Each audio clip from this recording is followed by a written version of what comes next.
Following his victory at Armageddon, Christ will set up his kingdom with its capital at Jerusalem, where he will rule the earth with a rod of iron for 1,000 years. We call this slice of time the Millennium. The Bible tells us that there are at least 5 reasons why God has scheduled a millennium on his divine agenda. Reason number 1 is to redeem creation from the judgments God imposed on all creation when man sinned in the Garden of Eden. During the millennium, every curse except the one on the snake will be reversed.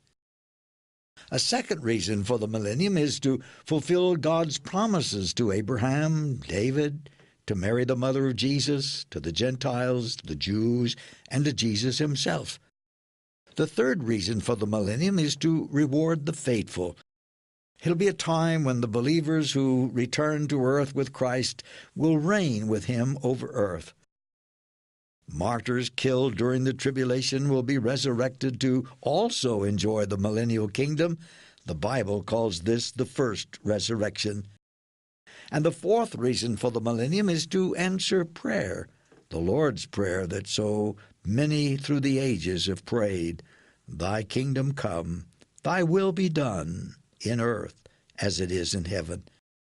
And finally, God will use the millennium to give mankind one final chance, under near-perfect conditions, to voluntarily honor and obey God.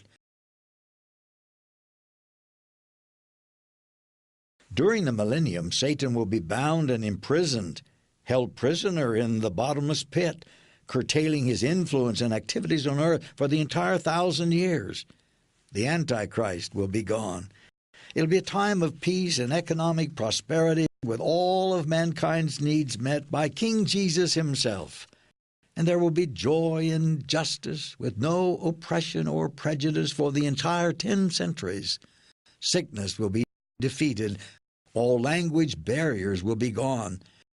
And there will be unified worship, the fullness of the Spirit, and God's presence will be manifest among mankind. But at the end of this 1,000-year period, God's final test will come. Will man, having lived in near-perfect conditions for 1,000 years, having lived with Christ as King, voluntarily honor and obey God? At the end of the 1,000 years, God will release Satan for a little while to once again test mankind. And a multitude, whose number is as the sand of the sea, will still choose Satan over God and join Satan in a final siege against God and his people at Jerusalem.